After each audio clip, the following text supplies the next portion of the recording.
시작.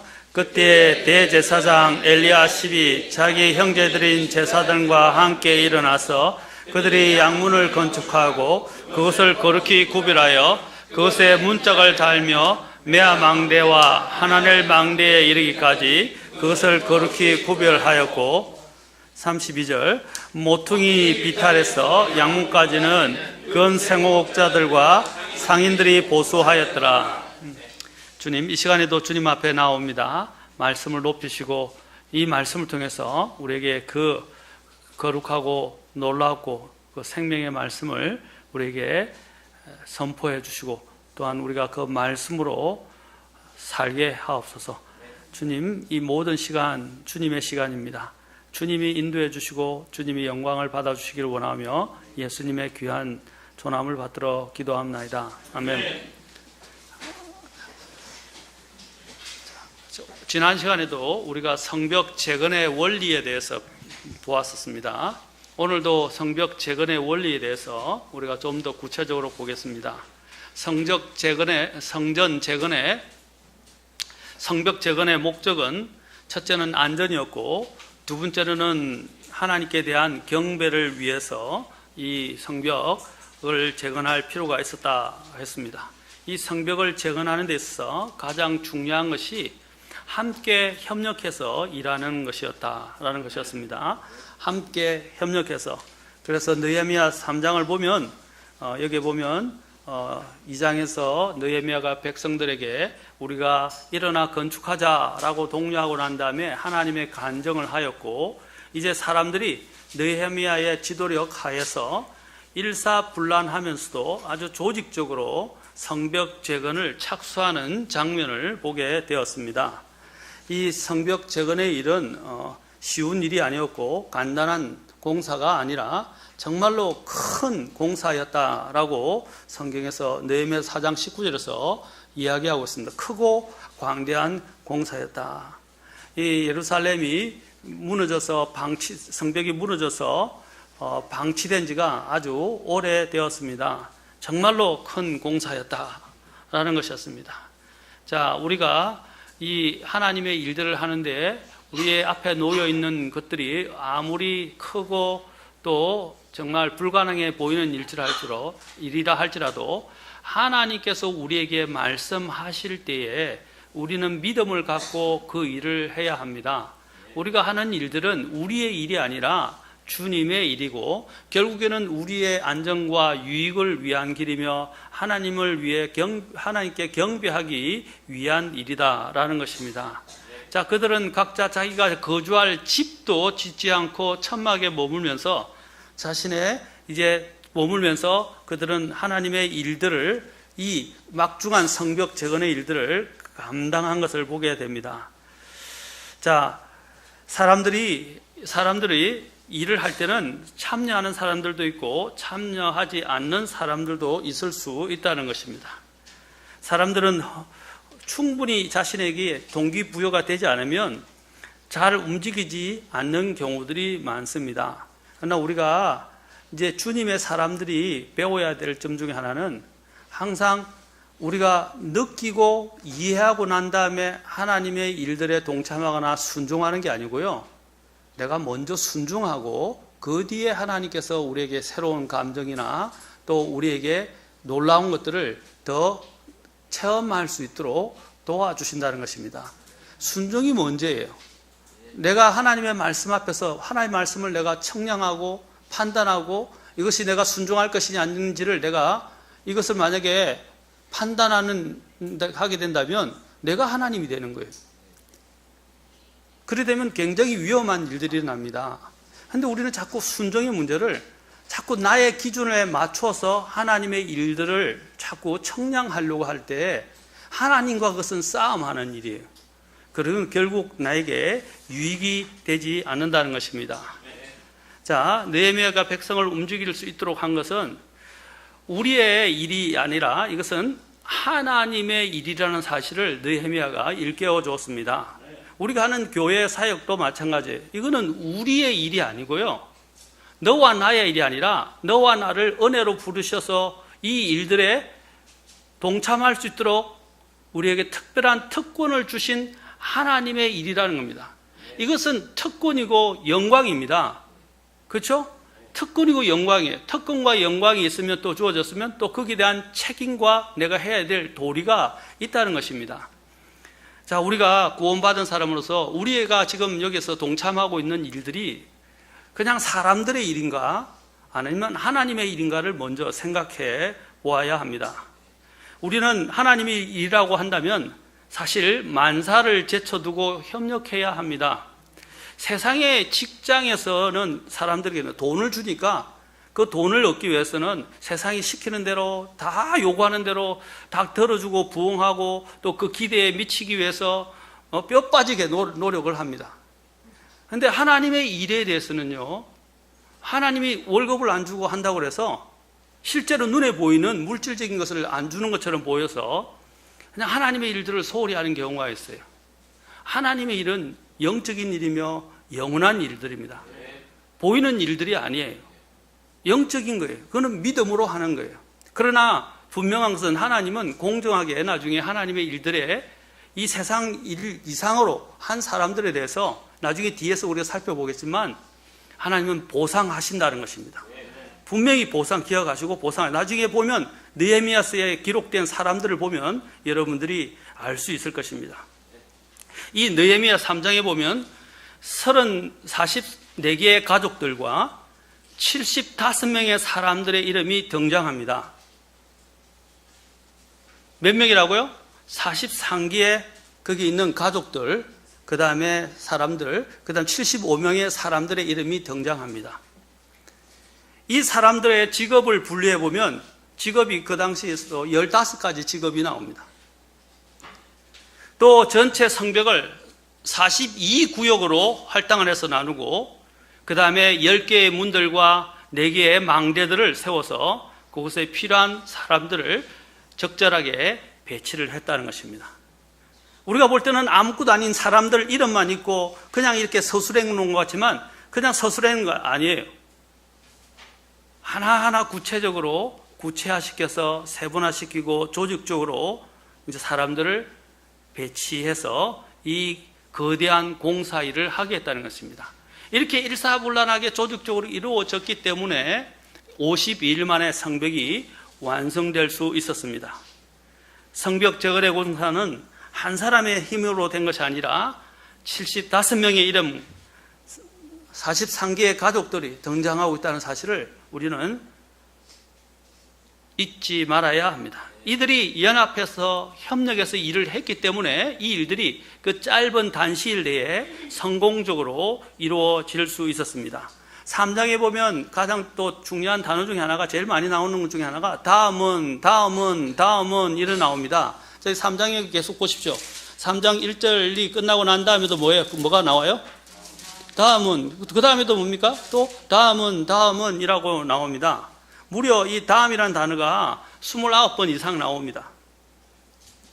이것은 백성들이 이 모든 일을 뭡니까? 차례로 질서 있게 조화를 이루면서 협력해서 성벽 재건의 이 위대한 역사를 이루어 갔다는 것입니다.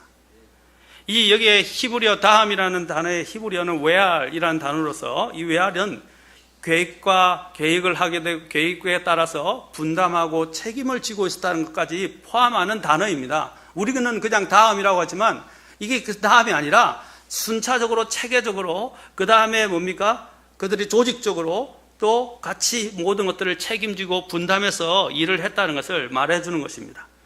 각 구역마다 사람들은 자신이 맡아서 해야 될 구역들을 맡아서 분담하면서 일을 했고 맡은 자들은 책임을 다하고 신실하게 그 일들을 감당했습니다.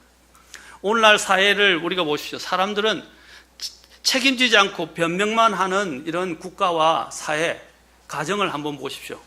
다 남 비난하고 남에게 책임을 전가하고 변명하고 핑계대고 그렇게 되면 그 나라가 설 수 있습니까? 지금 나라에 보십시오. 모든 것을 다 전 정부에다가 넘기고 모든 것을 잘못을 이전 것으로 다 자기들의 잘못을 인정하지를 않아요. 오늘 여기 사회도 보면 적반하장이라고 우리 이야기하지 않습니까? 자기의 잘못을 인정하면 도리어 화를 냅니다. 자기의 잘못을 인정하려 하지 않습니다. 이 세상이 거꾸로 가고 잘못되어 가고 있는 거예요. 오늘 그런 영들이 여기에 지배를 하고 있습니다. 사람들이 자신이 해야 될 것은 생각을, 오늘 네티즌이라는 사람들은 마녀 사냥이라는 등 하면서 다른 사람들의 문제에 대해서는 그렇게 열렬하게 막 찾아서 조사하고 그들의 비리나 그들의 문제나 심지어는 가족력까지 다 끄집어내서 가족관계까지 폭로를 합니다. 주님이 하신 말씀을 생각해야 됩니다. 너희 중에 돌 없는 자가 돌을 던지라 그랬어요. 오늘 여기 보면 네티즌들은 자신들이 얼마나 정의로운 사람인지 모르겠지만 자신들의 죄에 대해 숨겨진 죄들은 드러나지 않았기 때문에 어렵다고 생각을 하고 다른 사람들의 문제거리에 대해서는 아주 그냥 열렬하게 뛰어들어서 그 문제들을 가지고 논쟁을 하고 폭로하고 그들을 비난하고 정죄까지 하려고 합니다. 여러분, 이게 얼마나 무서운 사람. 교회도 마찬가지예요. 교회의 문제는 다른 사람의 문제가 아니라 나의 문제입니다. 오늘 책임지지 않는 이런 교회, 또 핑계만 대는 교회, 아니면 책임지지 않는 가정, 핑계만 대는 가정을 한번 보십시오. 그 가정과 교회가 어떻게 세워줄 수 있습니까? 그런 사회가 어떻게 세워줄 수 있습니까? 권리만 있고 책임지지 않는 사회, 자신의 본분을 다하지 않는 사회, 그러면 그 사회 구성원들은 누군가가 고통을 당해야 되고 아니면 그것은 잘 일이 이루어지지 못해서 결국 나중에는 문제가 생기거나 일이 수포로 돌아갈 수 있습니다. 오늘 이 일들에, 이 예루살렘의 이 성벽을 세우는 이 일들에 있어서도 정말 열심히 헌신한 사람이 있고 주님이 그걸 기억한 반면에 열심히 헌신하지 않은 사람들도 있습니다. 우리가 하나님의 일을 해야 할 때 알아야 될 몇 가지 사실이 있습니다. 첫째, 성벽 재건은 혼자서 할 수 없다라는 것입니다. 사람들이 각자 자기의 역할을 맡아서 그 일을 할 때 가능한데 주님의 일을 할 때도 교회 각 성도들이 먼저 자원함으로 나서서 해야 되고, 또 하나는 인도자의 지도하에서 조직화되어 일사불란하게 하나가 되어 움직여야 된다는 것입니다. 인도자의 지도화를 받지 않고 자기 마음대로 하면, 여러분 집에서 아버지의 말이나 엄마의 말도 안 듣고 아이들이 자기 마음대로 하고 싶은 일만 하면 어떻게 되겠어요? 다시 할 뿐 아니라 그 가정이 조화롭게 일이, 왜냐하면 거기서 뭐가 일어납니까? 부모와 자식 사이에 반목이 일어나게 되고 갈등이 일어나게 됩니다. 그러면 그 가정이 평화롭겠어요? 지도하는 사람이 없고 그것을 따르고자 하는 사람이 없을 때 그 가정은 위기에 처하게 되고 그 사회도 위기에 처하게 되고 오늘 그 교회도 동일하게 마찬가지라는 것입니다. 우리는 이 문제를 아무렇지 않게 생각하는데 굉장히 심각한 문제입니다. 오늘날 일어나는 새로운 문제의 이 사회주의자들이 하고 있는 문제들이 가장 대표적인 게 뭡니까? 권위를 존중하지 않는 거예요.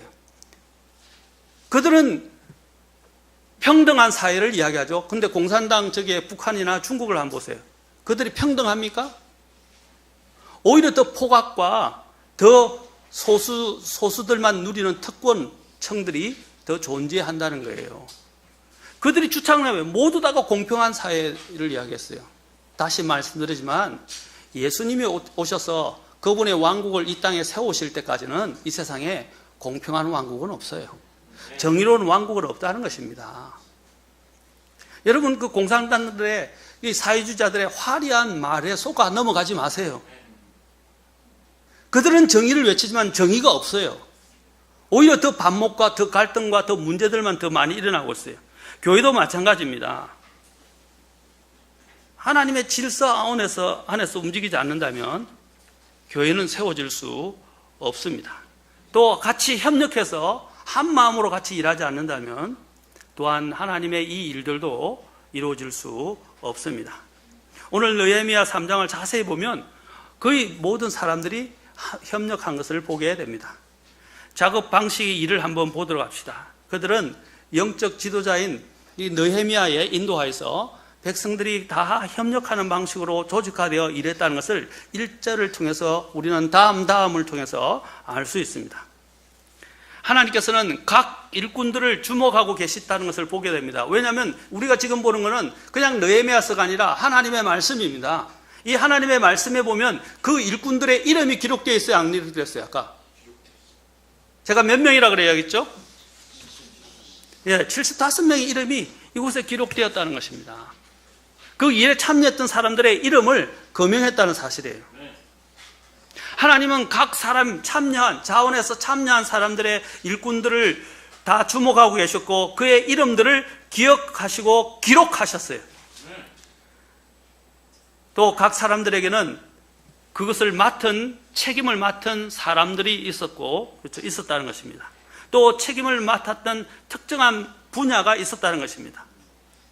모든 일을 해낼 수 있는 사람은 없어요. 한 사람이 모든 일을 할 수도 없어요. 모든 사람이 각자가 받은 은사대로 같이 협력해서 같이 움직일 때에 일이 이루어질 수 있습니다. 각 사람이 각 자기의 얼마의 일은 할 수가 있어요. 그러나 모든 일을 다 할 수는 없어요. 또 100% 협력을 얻어낼 수도 없습니다. 우리는 여기서 작업자들의 일꾼들을 보면 정말 다양한 사람들이 함께 참여했다는 것을 보게 됩니다. 1절에 보면 누가 나오죠? 1절에 보면 어떤 그룹이었어요? 처음에 뭐라고 그랬어요? 일정의 제사장, 대제사장부터 제사장들과 함께 일어나서 제사장들이 일어났다라고 되어 있어요. 두 번째 9절에 보면 또 누가 일어났어요? 9절에 이제 우리가 보겠지만 여리고 성인데 사람들이 어떤 사람들이 일어났어요? 여기 뒤에 뭐라고 그랬어요? 치리하는 자. 12절부터 19절까지도 나옵니다. 치리하는 자들.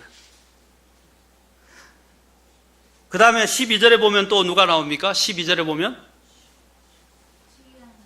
치리하는 자와 더불어서 12절에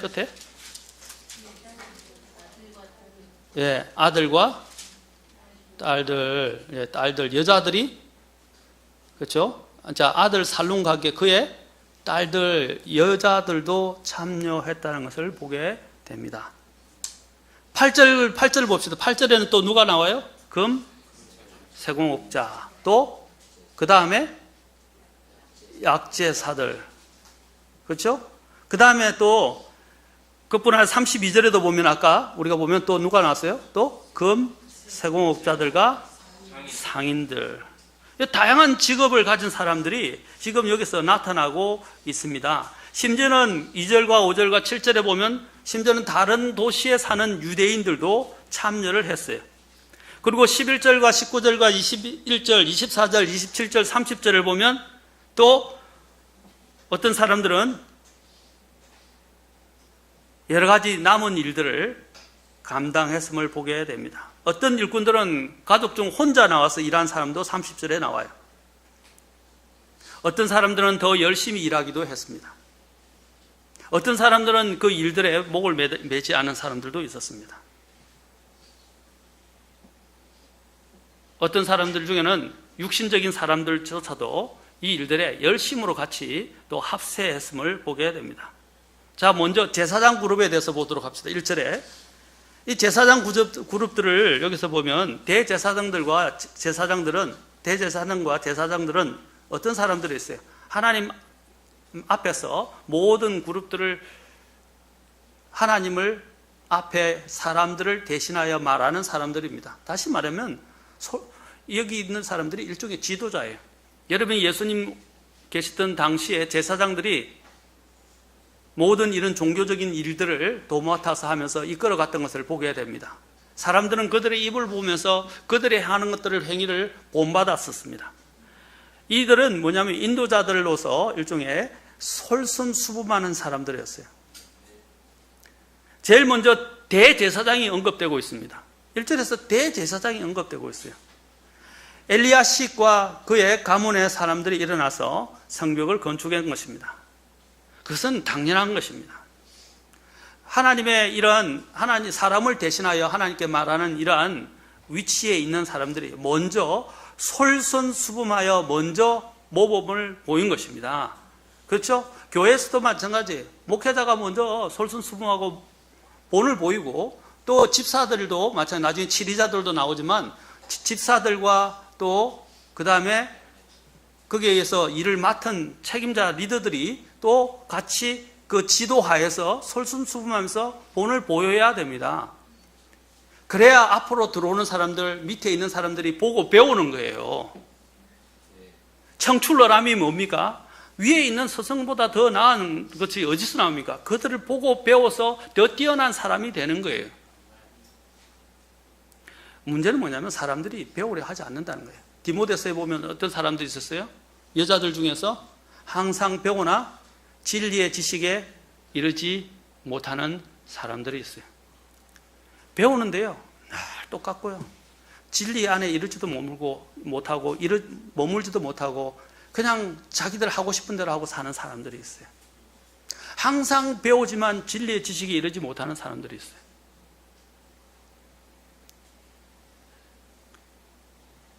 먼저 우리는 앞서서 솔선수범하는 사람들이 많을 때에 교회가 또 사회가 여기 있는 이 국가가 세워질 수 있어요. 오늘날 우리가 청문회를 하다 보면, 청문회를 여러분이 한 번씩 보시는 거 모르지, 청문회 보면 그 위정자들 대 사람들이 청문회를 하다 보면 뭐예요? 요번에 특히 유언회 같은 이런 경우에도 위장 전입부터 시작해서 온갖 각종 다른 잘못된 이런 행태들을 보면서 자기가 의원으로 있었을 때는 어떻게 해요? 수많은 사람들을 물고 뜯고 비난하고 그들을, 그렇죠? 그들의 문제들을 폭로했었는데 자기가 되었을 때는 어떻게 해요? 무려 몇 번이요? 9번인가요? 8번인가요? 7번인가 모르겠는데 위장 전입을 하고요. 심지어는 영국 성공회인가? 성공회 쪽으로 자신의 가족들의 이름을, 명단을 옮기고 위장 전입을 하고 편의를 봐주는 일들이 지금 폭로되고 있어요. 자, 이런 일들을 제가 말하는 것은 자신들은 본이 되지 않으면서 그 교육부 장관을 한다고 생각해 보십시오. 어떤 일이 일어나겠습니까? 마찬가지입니다. 항상 하나님의 일들을 하는데 가장 중요한 것이 뭡니까? 간정이에요. 그리고 본이 되는 거예요. 그래서 디모데전서 3장과 디도서 1장에 보면 목회자뿐 아니라 집사의 자격이 있어서도 뭐예요? 본에 대해서 강조하는 겁니다. 본에 대해서. 그 다음에 우리가 또 여기서 보면 아까도 얘기했지만 9절에 보면, 자 8절에 먼저 봅시다. 8절에 보면 그들의 중에는 어떤 사람들이 있었어요? 전문 기술자들이 있었다는 사실입니다. 기술자들, 전문 기술자들. 금세공업자, 아까 상인들, 그렇죠? 나왔죠?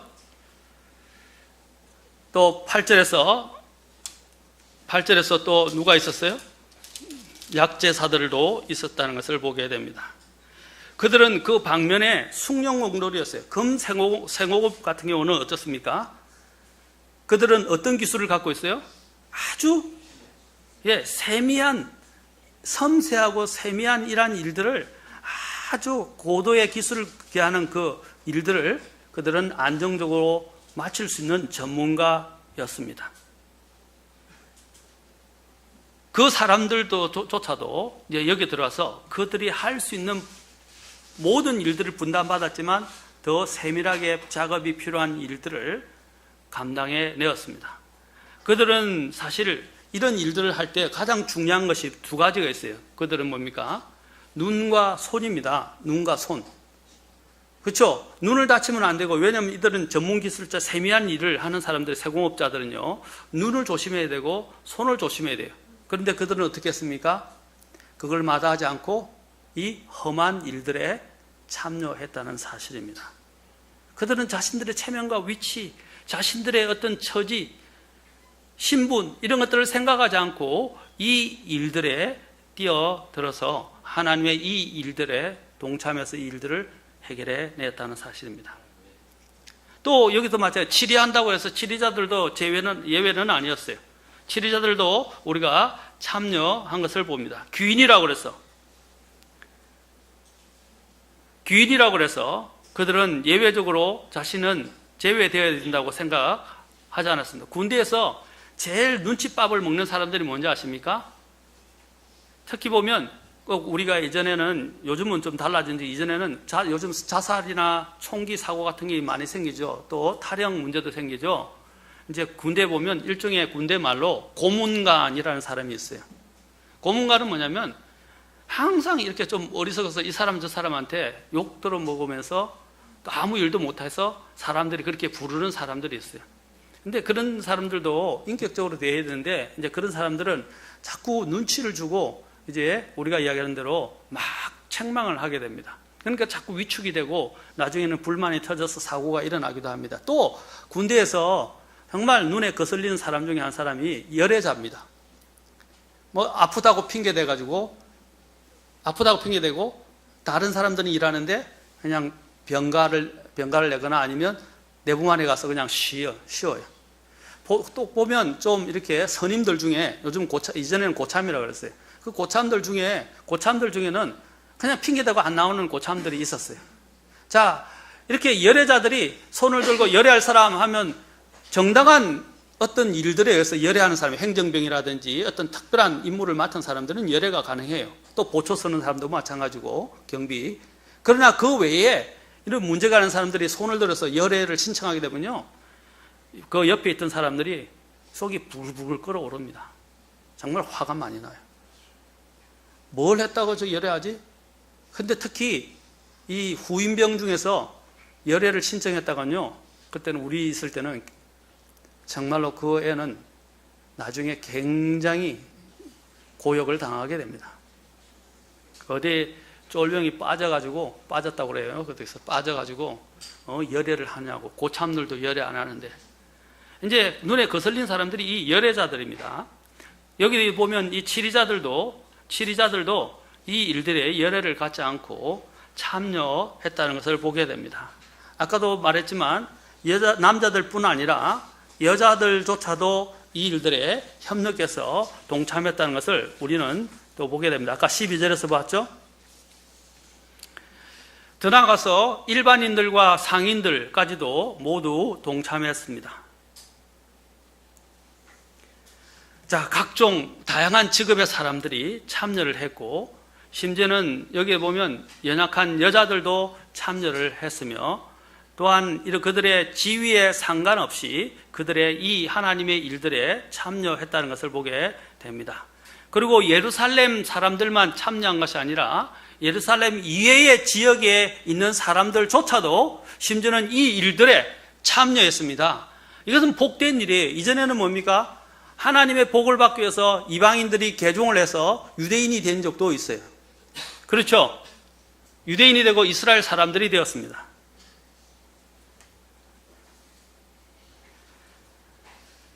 그래서 2절에 보면 어떤 사람들이 있습니까? 여리고 사람들이 보이죠? 여리고. 또 5절에 보니까 어떤 사람들이 보입니까? 드고아 사람들이 보입니다. 7절에는 또 우리가 대표적으로 이제 여호수아와 관련된 대표적인 사람들인데, 기본 사람들, 그 외에 또 다른 사람들의 이름들이 여기서도 거론되어 있고, 심지어는 보세요. 미스바 사람들이 강 이편에 있는 총독의 통치 자리에 이르기까지 보수하였더라. 그 지역의 범위에서도 자신들의 지역 외에 다른 지역에까지도 또 이것이 같이 함께 어우러져서 움직였다는 것을 보게 됩니다. 이들은 실제 예루살렘과는 무관한 사람들이었음에도 불구하고 이들조차도 자원하여 이 일들에 동참했다는 것입니다. 이 성벽을 재건하는 이 일들은 아까도 말씀드렸지만 다양한 직업의 사람들, 다양한 성별의 사람들, 여인들까지 또 다양한 지역의 사람들이 동참을 했다는 사실입니다. 다 자원해서 했어요.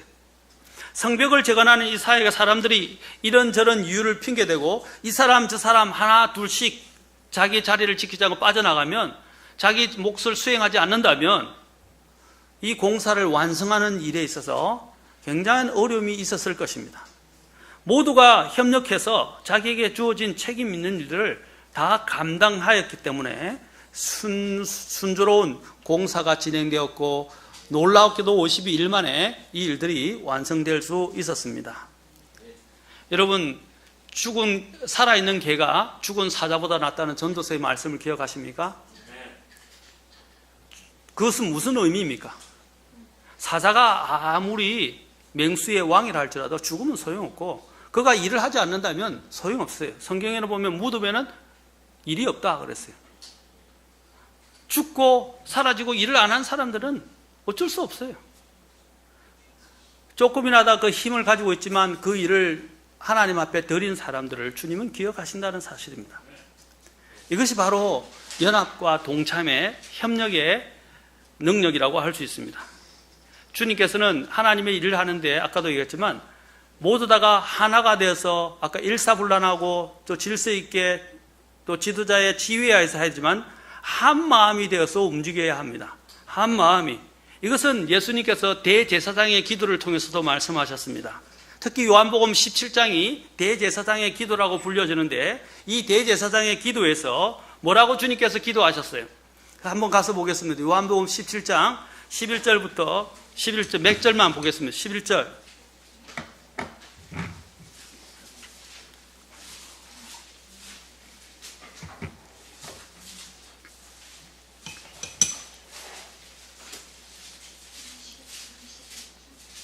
요한복음 17장 11절에 보면 주님께서 이제 주님이 기도하시는 겁니다. 아버지 하나님 아버지께 기도하고 있습니다. 이제 나는 세상에 더 있지 아니하오나 이들은 세상에 있사옵고 제자들과 믿는 자들 이야기하죠. 있고 나는 아버지께로 가옵나니 거룩하신 아버지여 아버지께서 내게 주신 자들을 아버지의 이름으로 지키사. 자 보세요. 예수님과 하나님 아버지가 하나인 것 같이 그들도 다 뭐라고 그랬어요? 하나가 되게 하옵소서.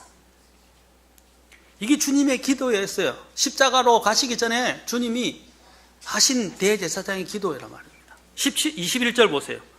또 이것은 그들이 다 하나가 되게 하려 함이니이다. 아버지여 아버지께서 내 안에 내가 아버지 안에 있는 것 같이 삼위일체 이야기하는 거죠. 완전한 하나를 이루신 유니티, 그렇죠? 트리니티라고 그러죠. 삼위일체. 예수님과 아버지가 온전한 하나를 이루셨어요. 어긋남이 없으셨어요. 이처럼 그들도 우리 안에서 하나가 되게 하사 아버지께서 나를 세상에 보내신 것을 세상이 믿게 하옵소서. 22절 아버지께서 내게 주신 영광을 내가 그들에게 주었사니 이것은 우리가 하나인 것 같이 그들도 하나가 되게 하려 합니다. 주님이 지금 계속해서 하나가 되는 문제에 대해서 강조하고 계십니다. 에베소서 4장 13절에서도 보면 사도 바울은 그 에베소 성도들에게 이렇게 권면합니다. 자, 에베소 4장도 봅시다. 같이 우리가 봐야 됩니다. 4장 13절.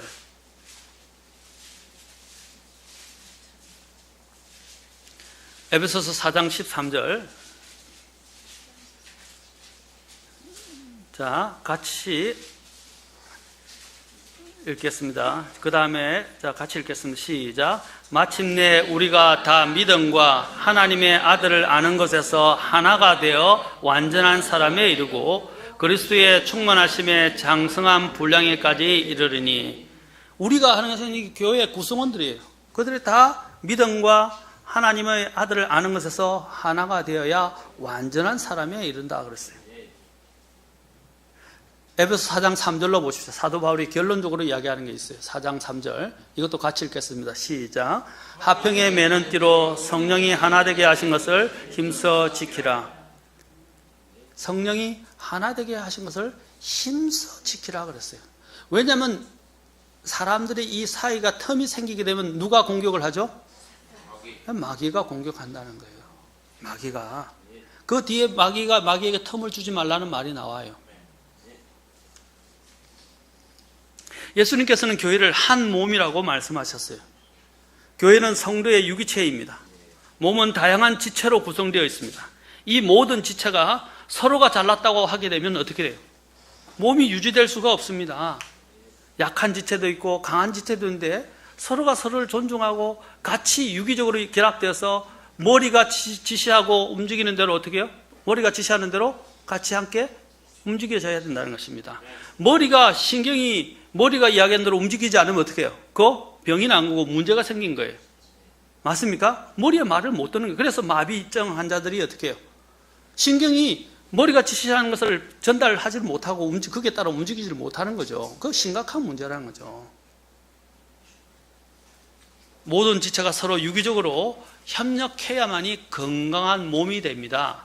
교회가 건강해지려면 모두가 하나가 돼서 같이 협력해서 움직여져야 건강해지고 또 주님이 기뻐하시는 교회의 목적을 이룰 수 있고 또한 부흥할 수 있는 것입니다. 우리 교회는 지체와 성도의 모든 사람의 협력이 필요합니다. 교회 각 구성원은 서로 부족하지만 하나님께서 부여하신 권위와 질서와 또 서로를 상호 존중하는 가운데 조화롭게 협력하면서 같이 일해야 합니다. 로마서 15장 7절에는 이러므로 하나님께서 하나님의 영광을 위해 우리를 받아들이신 것 같이 너희도 서로를 받아들이라 그랬어요. 하나님의 영광을 위해서 하나님께서 우리를 받아주신 것처럼 우리도 다른 사람을 어떻게 하라고요? 받아들이라 라고 말했어요. 그리스도께서 부족한 우리를 받아주셔서 하나님께 영광을 돌리셨던 것처럼 우리들 가운데도 부족함이 보이고 연약함이 보인다 할지라도 서로 받으며 격려하고 칭찬하고 사랑하라는 것입니다. 이렇게 될 때 하나님의 역사가 일어나게 되는 것입니다. 하나님께서 부르신 사람의 종류는 어떤 사람들입니까? 고린도전서 1장 26절을 보면 다 부족한 사람들이에요. 지혜가 부족하고 어리석고 그렇죠? 또 약한 사람들이었습니다. 쓸모없는 사람들이었고 천한 사람들이었습니다. 그런데 하나님께서 없고 천하고 이 쓸모없고 어리석고 약하고 이런 사람들을 부르셔서 하나님의 이 교회를 이루게 하시고 하나님의 이 막중한 사역들을 하도록 부르셨다는 사실입니다. 그래서 우리는 어떻게 해요? 서로가 다 연약해요. 존중하면서 아까 얘기했지만 서로가 존중해요. 서로가 서로를 받아들이고 존중하고 하나 되기를 힘쓰고 서로의 위치를 존중하고 또 일사불란하게 각자의 위치에 따라서 존중하는 것입니다. 자, 제가 말씀드립니다. 부부는 서로 동등해야 안 해요? 동등해야 안 해요? 동등하죠. 그러나 동등하다는 뜻이 기능상에 있어서 모든 것이 동등한 건 아닙니다. 오늘 여기 저는 여성가족부를 폐지해야 된다고 분명히 성경적으로 믿는데 그건 그냥 가족부가 돼야지 여성가족부가 되면 안 돼요. 맞습니까? 그런데 동등하다고 이야기하면서 여자들은 권리를 주장하고 자신들이 어떤 특별한 부분에서 혜택을 받기를 말하면서 남자들은 그런 혜택을 누리지 못하게 주장하고 있어요. 이게 잘못된 개념이에요.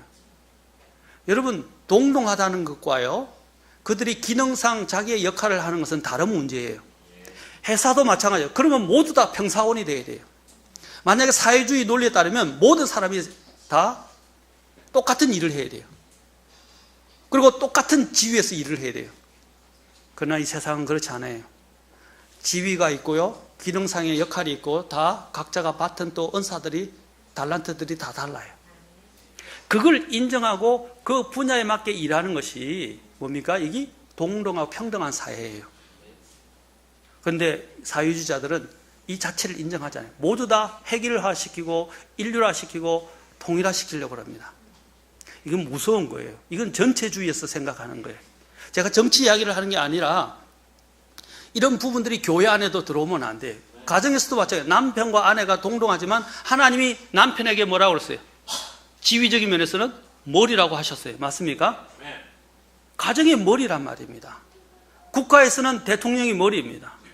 학교에서는 선생님이에요. 또 교회에서는 목사님이에요.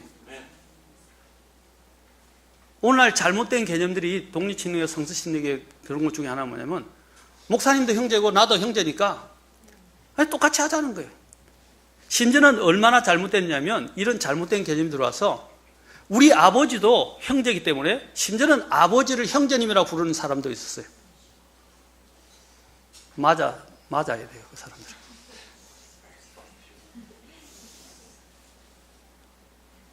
물론 형제님은 주 안에서 형제님 맞죠. 그러나 그들에게 부여된 지위는 뭐예요? 아버지예요.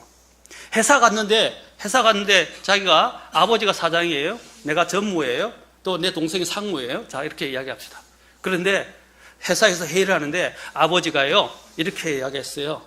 그래서 아들이 내가 이렇게 이야기했어요. 이렇게 말이 됩니까? 아닙니다. 사장님이 말씀하셨고, 저는 전무로서, 상무로서 뭐 이렇게 얘기합니다. 또 사장님이 이렇게 이야기하셨어요. 이렇게 이야기해야 되죠. 맞습니까? 회사는 회사 고유의 그 지위에 맞는 것들을 존중하고 그 이름을 붙여줘야 돼요. 타이틀을 붙여줘야 돼요. 맞습니까? 가정에서도 마찬가지예요. 주 안에서는 형제이지만 아버지예요. 맞습니까? 교회에서도 마찬가지예요. 교회에서 목사님도 형제이지만 목사님이에요. 오늘 이 이상한 논리를 가지고 교회 안에 들어서 우리는 다 공평하니까, 평등하니까 똑같이 형제로 불러야 된다고 주장하는 사람들이 있어요. 실제로 존재하기 때문에 제가 말씀드리는 거예요. 이것은 성경을 잘못 이해한 거예요. 예수님과 하나님은 동등하세요, 안 하세요? 동등하세요, 안 하세요? 그러나 동등함을 강탈로 여기지 않는다까지 말씀하셨어요. 그러나 어떻게 했어요? 성경에서 예수님의 머리는 아버지 하나님이라고 말하고 있어요. 여러분, 동등하다는 말이 기능상의 위치, 지위까지 모든 것을 무시한다는 뜻이 아니에요.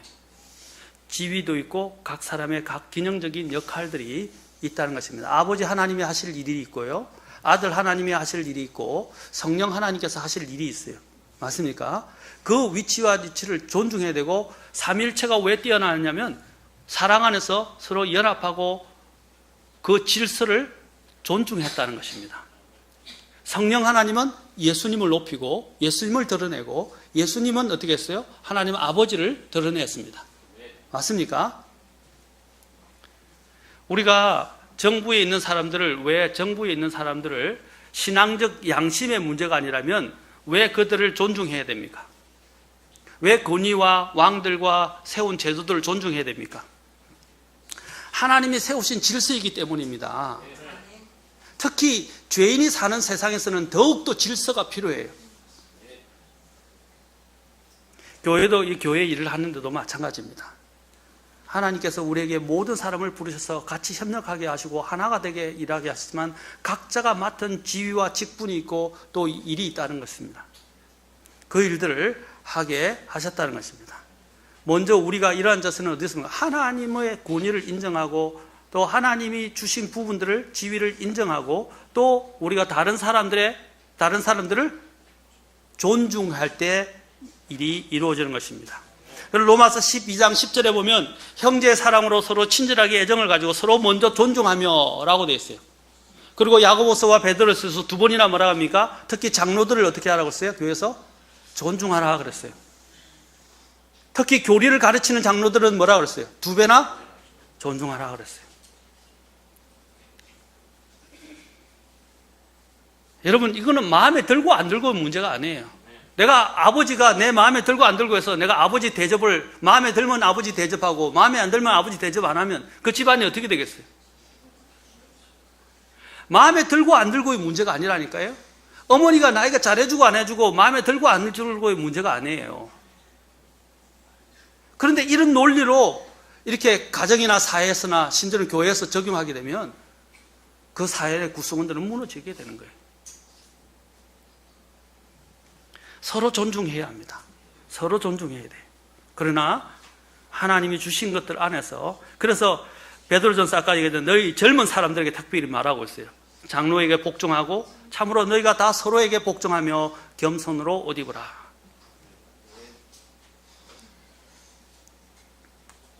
그리고 또 로마서에서도 아까도 말한 것처럼 공세 받을 자의 공세를, 관세 받을 자의 관세를, 두려워할 자에게 두려움을, 존경할 자에게 존경을 주라 그랬어요.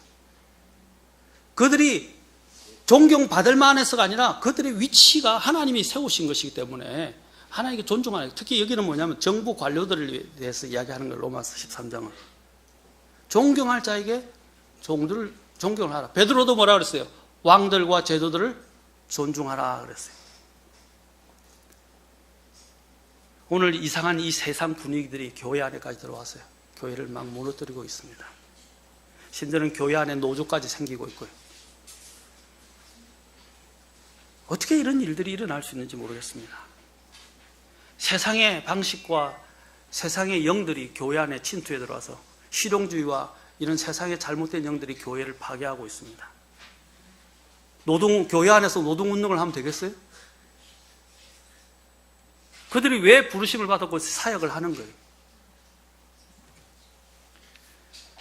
느헤미야 시대의 성벽 건축에 참여한 자들 보면 남녀노소 할 것 없이 각 개인은 부족하고 연약했지만 서로 존중하고 협력하여 일할 때 기적과 같은 놀라운 역사를 창출했습니다. 자, 마지막으로, 그런데 하나님의 이 일에는요, 소극적인 사람들이 항상 있기 마련이에요.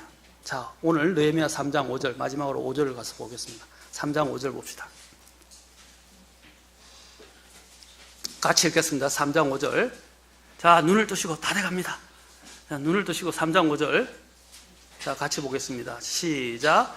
그들 다음은 드고아 사람들이 보수하였으나 그들의 고귀한 자들은 자기들의 주의 일을 위해 스스로 부담을 지지 아니하였더라.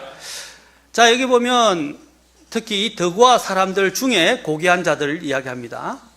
그런데 주의 일을 위해서 어떻게 했다고요? 여기서 스스로 부담을 주지 않았다 하는데 영어로 보면 참 재밌어요. 여러분, 이게 뭐냐면 put이라 돼 있어요. put, 자 보세요. 영어 죄송합니다. 영어를 제가 설명해서 이 단어의 의미를 설명하네요. Put not their necks for the work of their Lord. 그들의 주님의 일들에 뭐래? 그들의 목을 내어주지 않았다. 이 말은 뭐냐면, 목을 내준다는 말은 자신의 어떤 위험한 일이나 험한 일이라도 그 위험을 감수하고라서도 자신이 그 일들에 뛰어들어서 참여하는 것을 말합니다. 그런데 이들은 어떻게 했어요? 그 고귀한 자들 중에 일부, 다른 사람들은 다 되는데 여기 있는 드고아 사람들, 그 중에 고귀한 자들은 어떻게 했다고요? 그 위험스럽다고 자신의 목을 내놓지는 않았어요. 오늘 이런 사람들이 있다는 것입니다. 항상 어디 가나 이런 사람들이 있어요. 거기 보면 어떤 사람들이 있어요? 주로 여기서 아까 목을 내놓지 않은 사람들이? 고귀한 자들이라 그랬죠.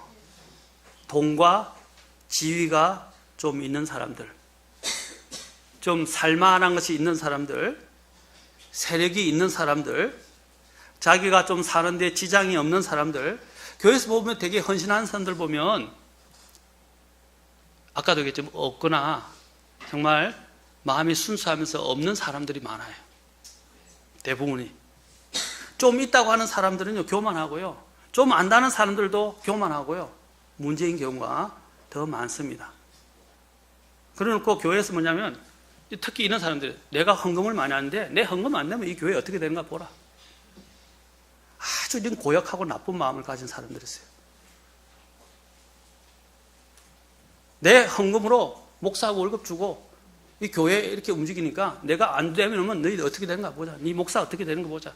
이렇게 아주 막대 먹은 마음을 가진 사람들도 있어요. 이건 하나님의 일이지 목사의 일이 아니에요. 여기 모이는 사람들은 하나님의 교회를 이루기 위해서 했지 목사를 위해서 이루어진 게 아니에요. 목사는 그 일을 위해서 부르심을 받아서 하나님이 세우신 사람이에요. 그래서 내가 헌금하는 걸 목사한테 준다고 생각하는 사람들이 있어요. 아닙니다. 하나님께 드리는 거예요. 그래서 하나님이 뭐랬어요? 후하게 드는 자는 하나님께서 후하게 거둘 것이고 인색하게 드는 자는 인색하게 드릴 것이며 하나님은 즐거이 내는 자를 사랑한다고 그러셨어요. 그 마음 씀씀에 따라서 하나님은 복을 주시겠다고 약속하시고 보상하시겠다고 약속하셨어요.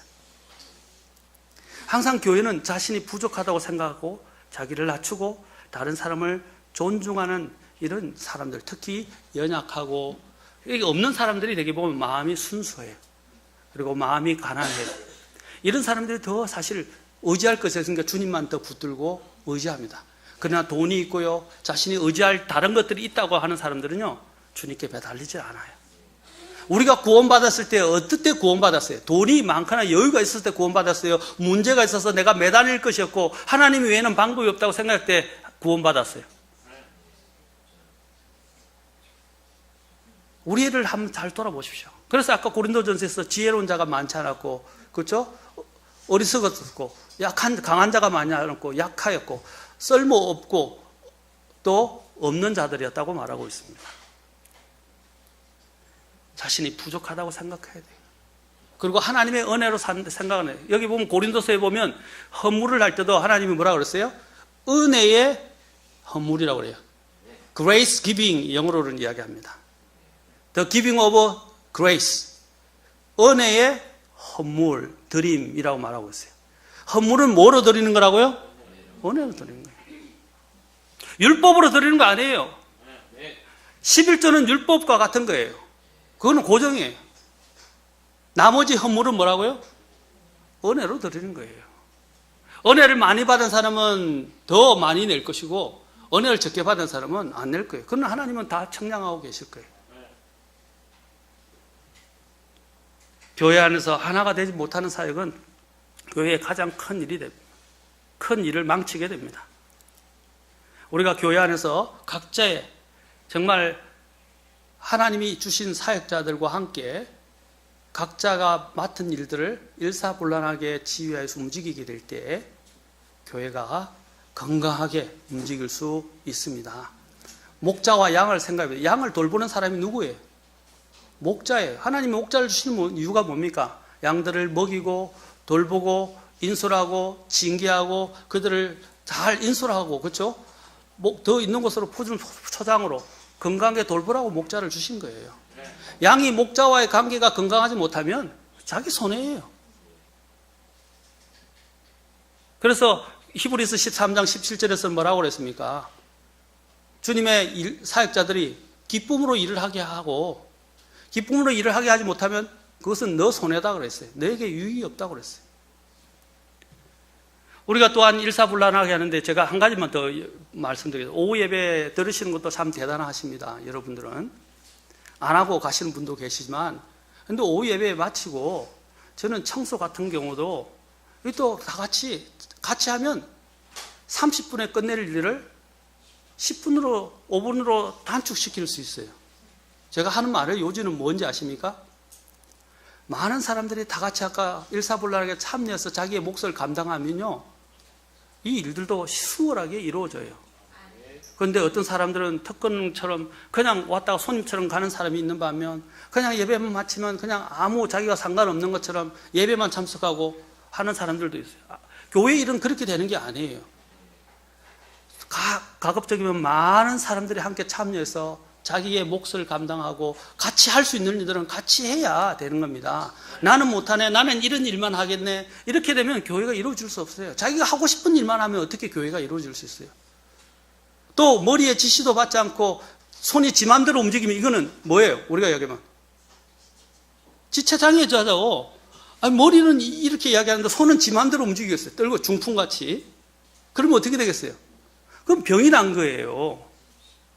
머리에 지령을 받아서 움직여져야 이게 정상적인 거예요. 그렇지 않습니까? 병이 든 교회의 모습도 그와 같다는 것입니다. 사랑하는 성도 여러분, 내 생각을 버리고 하나님이 뭐라고 하시는지 우리는 초점을 맞추고 하나님이 주신 마음으로 우리가 은혜로 이 일들에 동참한다면 하나님의 일들은 놀랍게 이루어질 수 있을 것입니다.